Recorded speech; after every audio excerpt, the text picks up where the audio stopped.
जैसे अभी डिस्कस हुआ कि जीवन में जीने की अपेक्षा है, मतलब सुखी रहने की, तो जीवन जीना चाहता है, हाँ, मिनिमम जिंदा रहना चाहता है, मैक्सिमम सुखपूर्वक जीना चाहता है। तो जब जीवन चाहता ही है तो वो मिनिमम में, फिर जानवरों में ऐसा क्यों है कि कभी उनके अंदर सुखी रहने की कामना नहीं आती? जानवरों के अंदर सुखी होने की कामना नहीं, ऐसा नहीं है। जानवर के सुख की कामना शरीर की सीमा में रहती है। अभी हालत हमारी भी ऐसे ही है कि हमारी कामना शरीर की सीमा में है। इसलिए दो पैर का जानवर बोला। सीरियस है मामला। कितने प्रतिशत लोग हैं जो जिंदा रहने को जीना मान रहे, और 5-5 पीएचडी करने के बाद कोई फर्क नहीं पड़ता। तो जो चेतना का स्तर है उसको यदि आप देखोगे, बहुत टेक्निकली बहुत साफ लिखा है। पशु में मानना वंश विधि से होता है, मानव में मानना कल्पना विधि से होता है। बस इतना ही फर्क है। पशु में मानना वंश विधि से होता है, इसलिए पशु हजारों साल बाद भी उसका जीवन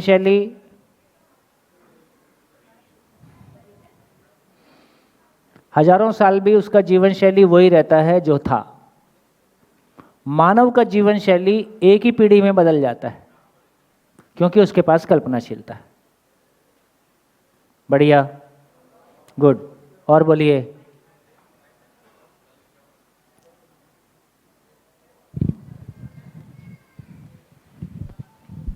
नमस्कार सर। आगे बोला हमने जाना, हम्म।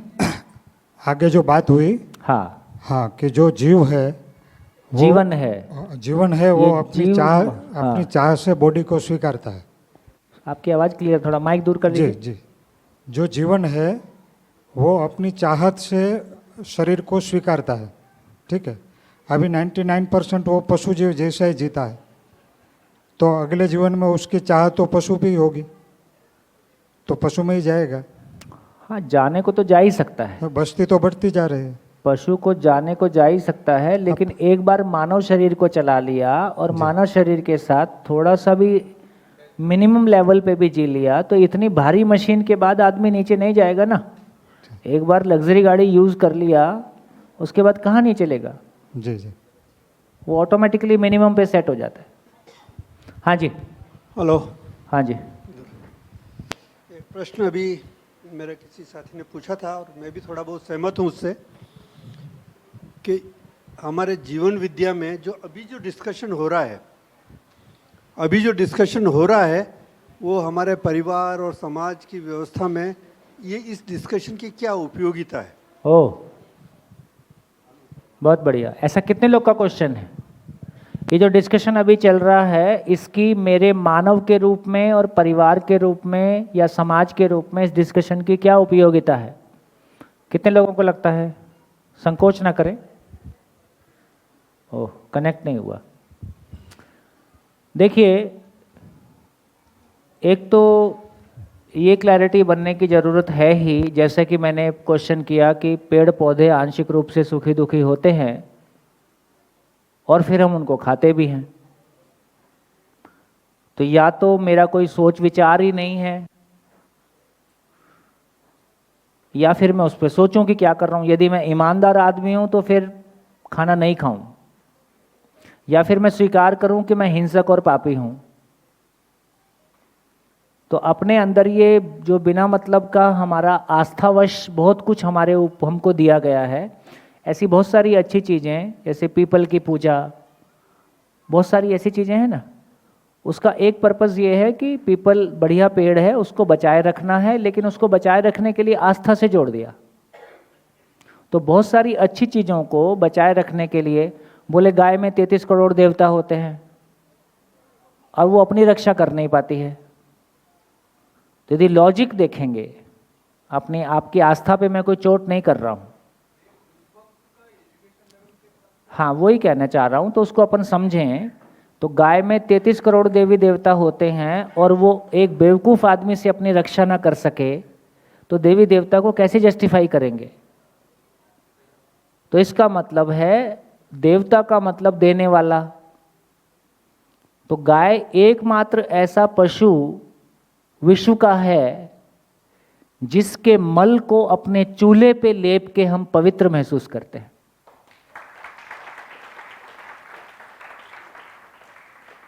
अद्भुत बात है, अद्भुत बात है। तो उस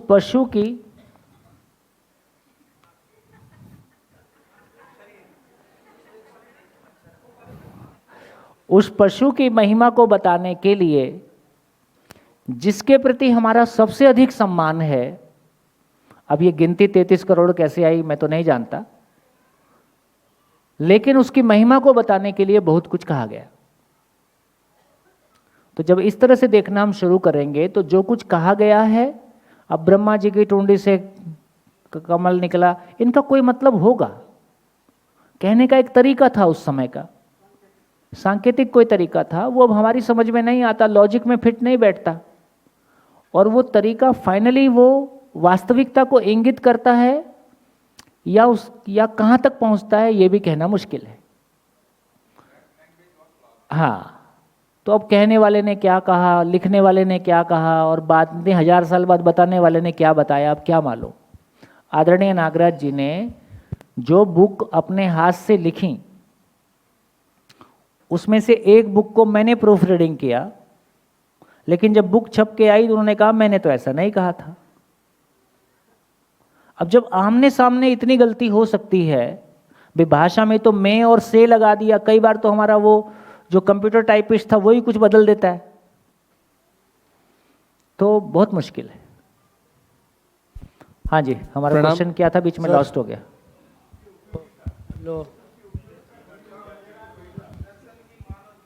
हाँ, दर्शन की मानव, तो एक क्लैरिटी आ गई।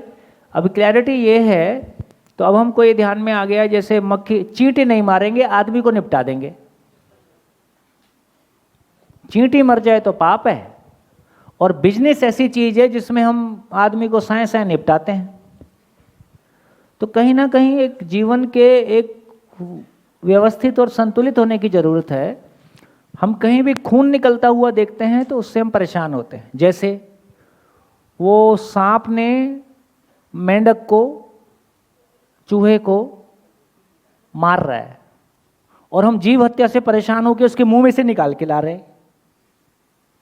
ये कोई मानवीयता नहीं है। आप बिना मतलब दो के बीच में पड़ रहे, भाई वो उसका भोजन है, हम अनावश्यक परेशान हो रहे। तो इसका मतलब है कि यदि मैं वास्तविकता को जैसा है वैसा नहीं समझूंगा, तो मैं मेरे बोलने में, मेरे चाहने में, मेरे बताने में, जैसे मैं कहूँ कि कितने माँ बाप को लगता है कि हमारे पास कोई अच्छाई है लेकिन हम अपने बच्चों तक नहीं पहुँचा पा रहे हैं।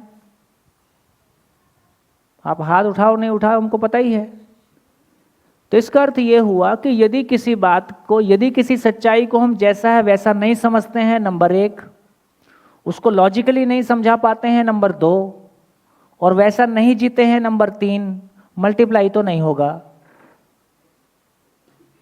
इसलिए हम पशु को भी पहचान पाएं, मानव को भी पहचान पाएं, और मानव में जानने की, जब छोटा बच्चा है वो तो क्वेश्चन पूछता है।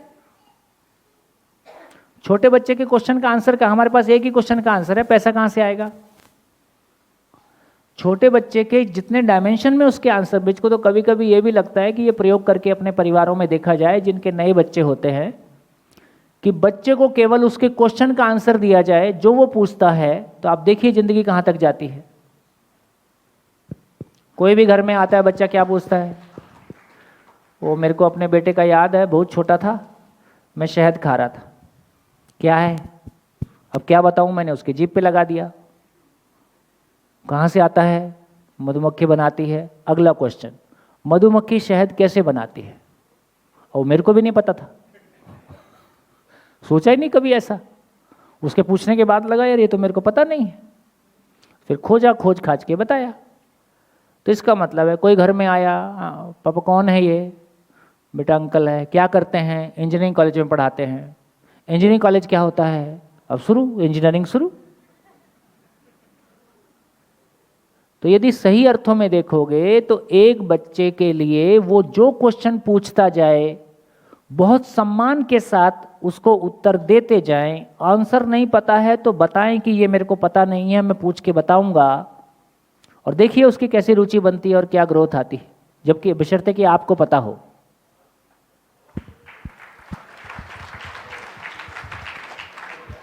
हेलो हेलो हाँ जी, हाँ जी। सर सॉरी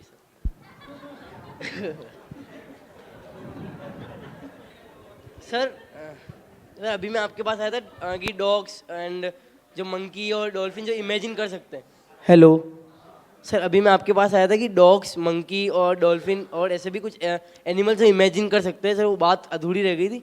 मैं सर ऐसा बताना चाह रहा था कि वी हैव 3 डॉग्स, ठीक है। तो हम उनको जब कहीं ऐसे रखते हैं किसी गार्डन में से, तो उनको बाहर आने की इच्छा होती है, तो वो हमको आते हैं और बताते हैं कि जैसे आवाज़ निकाल के किसी तरीके से कि हमें बाहर निकालो। हम बाहर निकाल देते हैं, वो घूम फिर के वापस आ जाते हैं। वापस आए से तो ये, और इवन एक डॉग है, उसको बाहर आना होता है तो जैसे हम माउंटेन क्लाइम करते हैं ना, वैसे वो गेट को क्लाइम करके बाहर निकल जाता है। तो सर यहाँ पे क्या होता है कि इमेजिनेशन, आपने कहा कि इमेजिनेशन को एक बार पढ़ के आओ कि समझो कि होता क्या है। तो सर हम जब विचार करते हैं उसके थ्रू, जब हमारे दिमाग में चित्रण बनता है, वो पूरा प्रोसेस इमेजिनेशन है। हम किसी थॉट्स के थ्रू, क्योंकि अभी हमारी स्थिति ऐसी है कि जितना कुत्ता इमेजिन कर पा,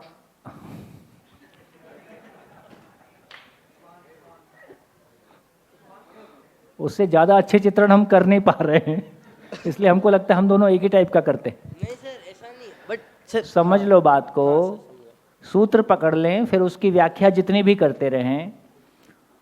कल्पनाशीलता उस चीज का नाम है जिसको कह रहे हैं फ्रीडम ऑफ थॉट। तो कल्पनाशीलता का मतलब है कि एक व्यक्ति पूरे अस्तित्व को समझने का और पूरे अस्तित्व में जो कुछ भी हो रहा है उसको समझ के और स्किल को डेवलप करने का, एक नई जीवन शैली डेवलप करने का, जितना सुख के साथ जी रहा होता है उससे अधिक सुख से जीने के डिज़ाइन बनाते रहता है। कोई भी पशु जिस वंश का होता है उस वंश की सीमा में पशु में विचार होता है, नो डाउट। तो उसको कल्पनाशीलता ना कहें, उसकी वंश की सीमा में उसके पास एक विचार है। लेकिन ठीक है, आप बताओ। लेकिन शेर मर जाएगा, घास खा के जिंदा नहीं रहेगा। ठीक है, गाय मर जाएगी, मांस खाना शुरू नहीं करेगी। हाँ सर ठीक है। तो जो शाकाहारी है वो शाकाहारी ही रहेगा, जो मांसाहारी है वो मांसाहारी ही रहेगा। अब कुत्ता जैसा पशु जो मूलतः मांसाहारी है, मानव के साथ आके बिगड़ गया। तो मानव ने बिगड़ा हुआ था, उसको बिगाड़ दिया। तो इसका इतना ही मतलब है। लेकिन कभी कुत्ता आपसे लौट के ये नहीं पूछेगा मेरे जीने का पर्पस क्या है। नहीं तो नहीं इसका नाम कल्पनाशीलता है। मेरे को कार चाहिए, मैं कार डिज़ाइन कर लूँ आने जाने के लिए, तो कुत्ता कार डिज़ाइन नहीं करेगा, मकान डिज़ाइन नहीं करेगा। बंदर जैसा विकसित पशु कभी अपना घर नहीं बनाएगा। सर आपकी बात नहीं से बनाया है तो हजारों साल तक नहीं बनाएगा।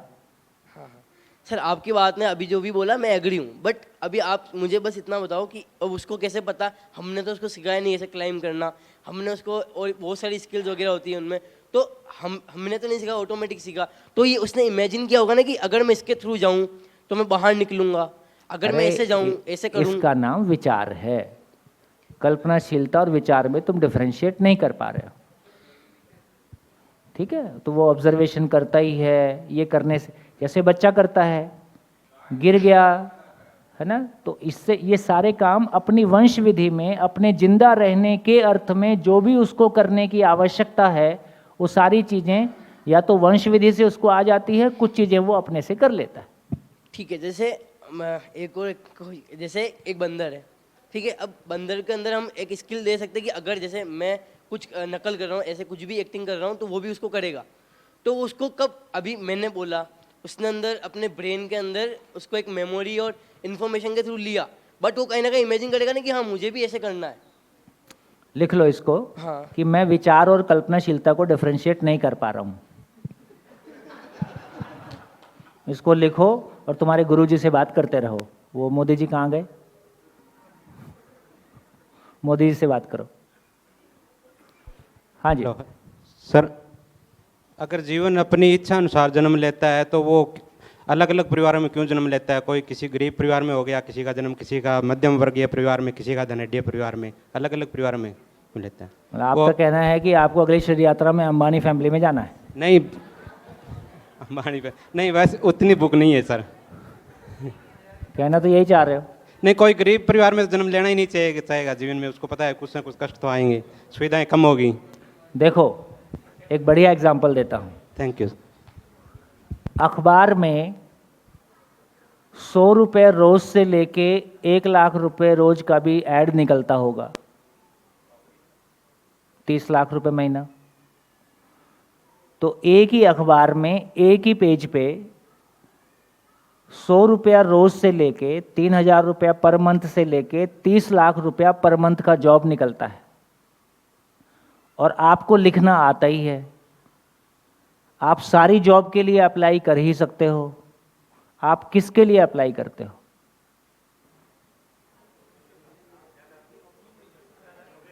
बस इसमें सारा आंसर है। एक मेरा एक हो गया। तो जीवन अपनी चेतना के अनुसार जिससे अपने आप को संबंधित फील करता है उसी को चूज करता है ना? अपना परिवार, कुटुंब, जाति, धर्म, देश, जो भी उसके क्राइटेरिया हैं, उसके शरीर, ये जो हम धन से इतना प्रभावित हैं, सशरीर और भ्रमित मानव परंपरा में होने के कारण हमारा सुख भी धन में, सम्मान भी धन में, पहचान भी धन में, ये लोग भी धन में, धर्म भी धन में, हमारा सब कुछ धन में घुस गया है। उसकी वजह से हम लोगों को धन इतनी महत्वपूर्ण चीज लगती है। जीवन के लिए धन वैसा महत्वपूर्ण चीज नहीं है जैसा हमको लगता है। इसलिए उसमें जो उसकी प्रायोरिटी और उसकी इंपॉर्टेंट और उसकी चेतना का स्तर है, उसके अनुसार वो निर्णय लेता है। एक बहुत छोटी सी घटना सुना देता हूँ तो पे हमारा ध्यान चला जाता है। मैं 91 में कंप्यूटर्स में जॉब करता था। मैंने तो 92 में रिज़ाइन कर दिया। मेरा ही एक मित्र था जो जॉब में रहा, और अगले 96-7 के आसपास ये सारा मल्टीनेशनल्स और ये सब आगे बढ़ने लगा। तो 98-99 के आसपास आते आते सैलरीज अचानक बहुत बढ़ गई। तो जब मैंने जॉब छोड़ा तब हमको 4,000 रुपये मिलते थे 91 में, ठीक, 92 में। तो अचानक वो सैलरीज 5 से 15 और 15 से 25 और 45-50 को छू गई। फाइनली वो किसी एक ऐसी कंपनी में चला गया जहां उसकी सैलरी 25-50, मतलब 50 के आस नहीं 1000 पर मंथ। साथ में उसमें कंपनी में काम करने वाले लोग एक जिस तरह के स्टेटस और जिस तरह के माहौल के थे, अब वो बिल्कुल एक तरह से लोअर मीडियम फैमिली का लड़का, इंजीनियरिंग में अपनी स्किल में बहुत साउंड, पर्सनैलिटी में 6 फुट 2 इंच, दिखने में शानदार। लेकिन वो जब उस नए माहौल में गया तो उस माहौल में अपने को फिट फील नहीं करता है। लोगों की जिस तरह की जीवन शैली है, जिस तरह की मॉडर्निटी से लोग प्रभावित हैं, जिस तरह की जीवन शैली है, जिस तरह की उनके है ना फैमिलीज़ का हुआ है, तो उनसे अपने आप को डिफरेंट फील करता है और उनके साथ में कंफर्टेबल फील नहीं करता है। जबकि टेक्निकली ज़्यादा साउंड है। 6 महीने में परेशान होकर उसने कंपनी शिफ्ट किया, किसी दूसरी कंपनी में गया, है ना, जहाँ वो अपने लायक वातावरण को महसूस करता है। तो इसका मतलब है कि ये कल्पना अभी हमारी है कि हमको बहुत अमीर वाले घर में क्यों सब जन्म नहीं लेते हैं।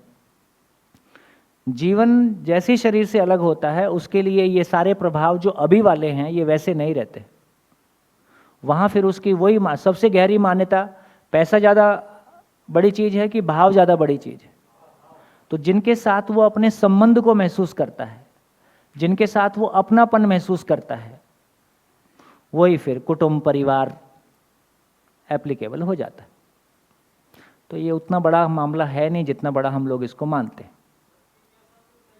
चलो आगे चलो है। हाँ वो ठीक है। सर जानवरों के सेंस ज़्यादा डेवलप्ड होते हैं और हमारे सेंस भी बहुत आर्टिफिशियल उसमें आ गए हैं। नहीं, हम भी बहुत सारी चीज़ों को बेहतर पकड़ सकते हैं। हमने एक ही प्रभाव को शरीर के प्रभाव को इतना गहरा स्वीकारा है कि बाकी चीज़ों का हमको पता नहीं चलता है।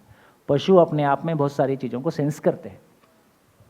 चलो हाँ एक सवाल सर ये मेरा मान है, रहे हम हेलो हाँ सर, जैसे ज्ञान परंपरा का वाहक है मानव, तो हमने जानना, मानना, फिर कल्पनाशीलता, उसका पहचानना और निर्वाह स्वयं का होने को प्रमाणित करना।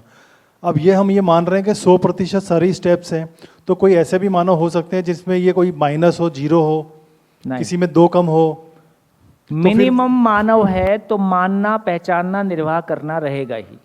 वो जानवर में भी है, मानव में भी है, मिनिमम।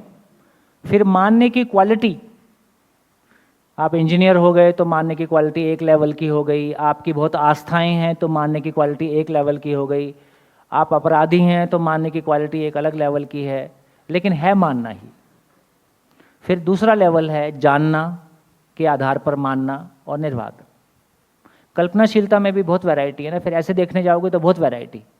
एक आदमी की कल्पनाशीलता बहुत छोटे में काम करता है, एक आदमी की कल्पनाशीलता पूरे विश्व के लेवल पे काम करता है। एक आदमी अपनी 2 रोटी के लिए सोच पाता है, उसमें भी जूझ रहा होता है। एक आदमी हजारों लोगों के लिए सोच पाता है। एक आदमी एक प्लेनेट तक सोच पाता है, एक आदमी कई प्लेनेट के साथ सोचता है।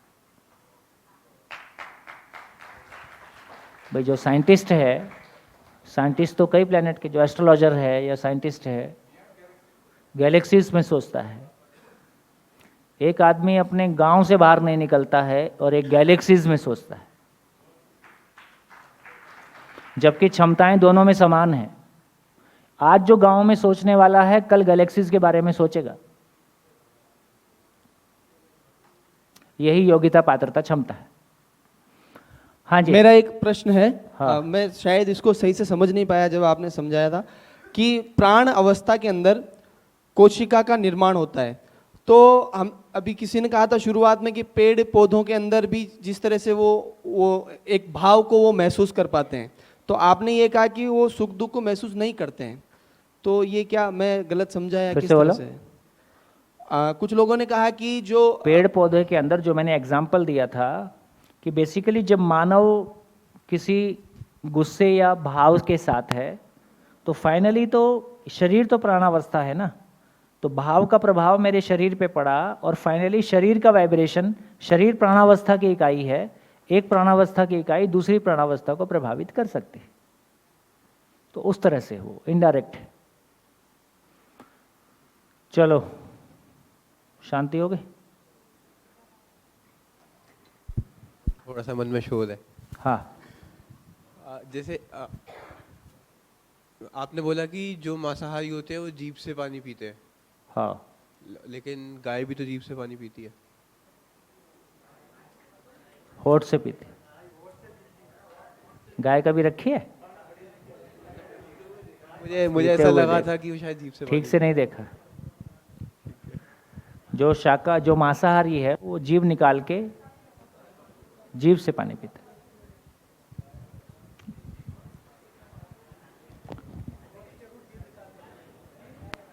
है। हाँ जी, चलिए आगे चलते हैं।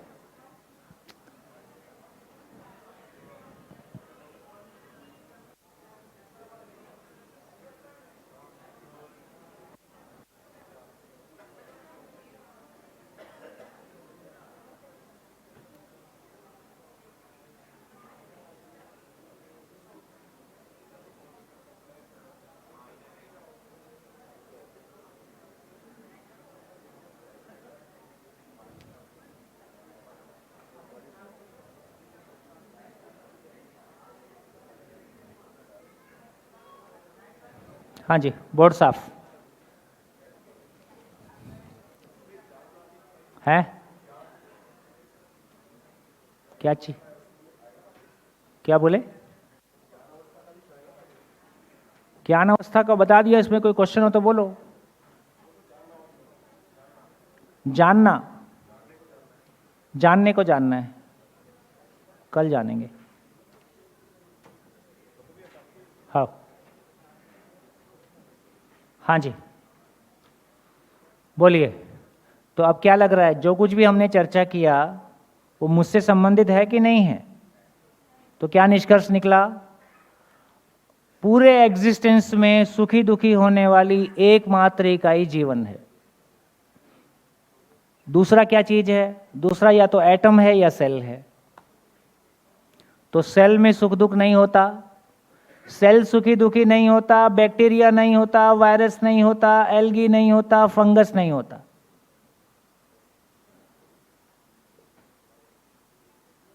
हाँ, ये शरीर के लिए फंगस अनुकूल नहीं है, तो शरीर के हिसाब से हम कोई चीज़ों का ध्यान रखते हैं, वो अलग बात है। तो बैक्टीरिया, एल्गी, फंगस, ये सब कुछ अपने मूल में जाएंगे तो पदार्थ के स्वरूप में रहते हैं, अनुकूलता पाके ये एक्टिव हो जाते हैं, मल्टीप्लाई हो जाते हैं। है? कर दो इसको। तो कितने आराम का काम हो गया। तो पेड़ पौधों में जीवन होता है, क्या खाएं क्या नहीं खाएं, तो इन सारी चीज़ों को देखने जाएंगे तो एक क्लैरिटी बन गई कि हाँ, और किसको मारें किसको नहीं मारें। तो जिस शरीर को जीवन चलाता है उस शरीर को मार के खाना शुद्ध अपराध है। जिस शरीर को कोई जीवन चलाता है उसकी यात्रा स्थगित कर देना शुद्ध गलती हो गई। फिर मूल में गए तो मानव का शरीर बाय डिजाइन शाकाहारी है, ये एक बात निकल के आती। पूरा ही साफ कर दिया, ठीक है। एक हाँ, क्लैरिटी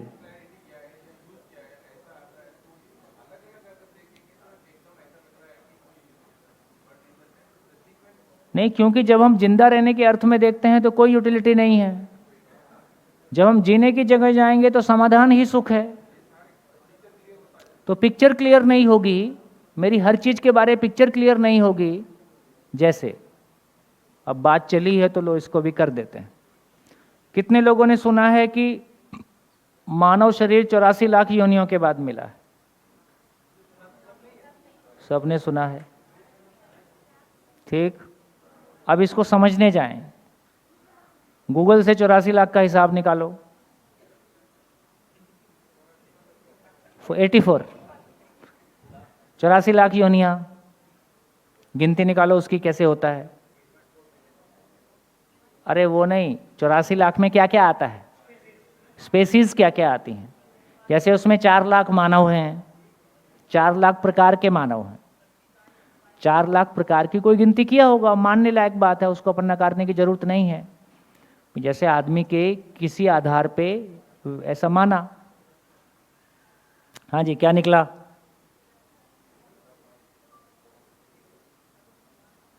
क्या निकला?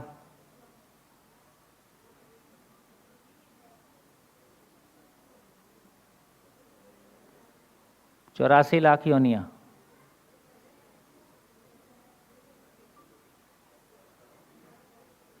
हाँ,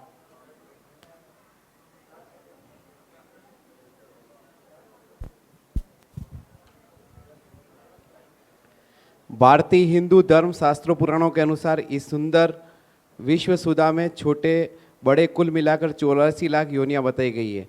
शास्त्रों में इन योनियों में लाख योनियों में गिनती बस बताओ कितनी। 12 लाख कीट पतंगे, 11 लाख ये, 20 लाख ये, ऐसा मिलेगा। इनको मिल गया, इनको माइक दो। जलचर 9 लाख।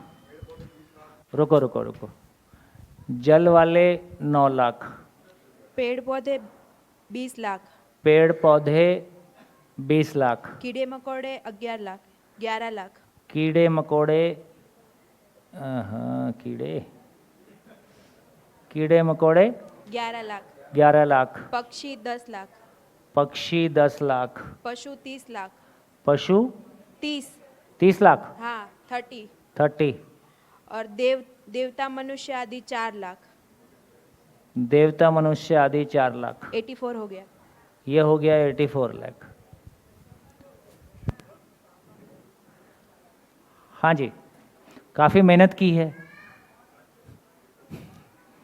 मानना पड़ेगा। तो देखिए क्या मतलब हुआ इसका। तो जल में रहने वाले 9 लाख हो ही सकते हैं, किसको दिक्कत। पेड़ पौधे 20 लाख हो ही सकते हैं, अपन तो गिने नहीं, और किसी ने साइंस में कितने गिने हैं मुझको पता नहीं है। कीड़े 11 लाख हो ही सकते हैं, इसमें भी क्या दिक्कत। पक्षी 10 लाख हो सकते हैं, इसमें भी क्या दिक्कत। और पशु 30 लाख हो सकते हैं, इसमें भी क्या दिक्कत। और देवता मानव मिला के कोई तरह से सोचा होगा, वो भी 4 लाख हो सकते हैं, इसमें भी क्या दिक्कत है। ये साइंस बोल रहा है कि साइंस कितना 87 लैक्स। इसमें और क्या जुड़ गया।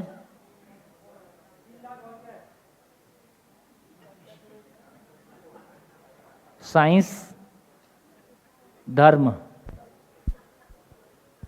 तो धर्म के हिसाब से 84 लाख, साइंस के हिसाब से 87। ठीक है, आप बोल रहे हो, मैंने लिख दिया।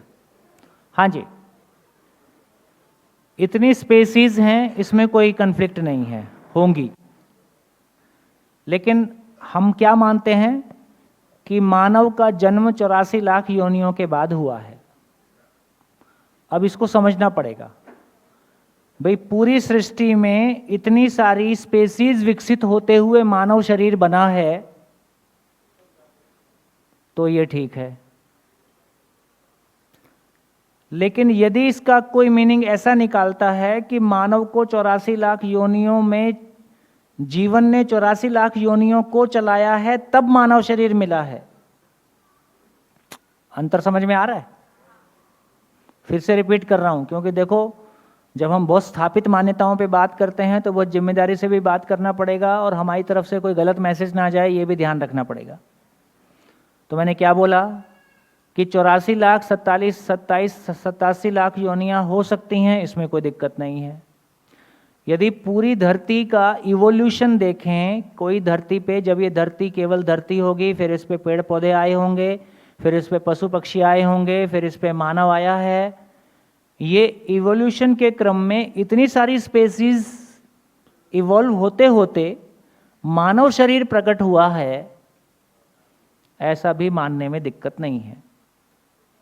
लेकिन यदि इसका मतलब हम ये लगाते हैं कि मैं इन 84 लाख योनियों को चलाने के बाद मैंने ये मानव शरीर पाया है,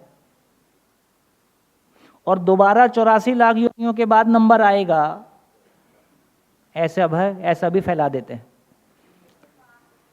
ठीक, तो अब ये सोचना पड़ेगा कि इन 84 लाख में से यदि ये क्लैरिटी हमारी बन गई है कि मैं जीवन हूं, तो मैं किस शरीर को चला सकता हूं और किस शरीर को चला ही नहीं सकता।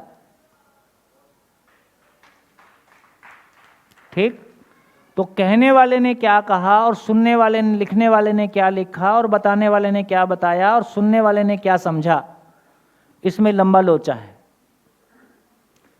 तो क्या निकल के आया, जल में रहने वाले 9 लाख में से कितने शरीर को जीवन चला सकता है। तो जीवन के बारे में ये कह रहे हैं कि जब तक उस शरीर में विकसित मस्तिष्क नहीं होगा, तब तक जीवन उस शरीर को नहीं चला सकता है।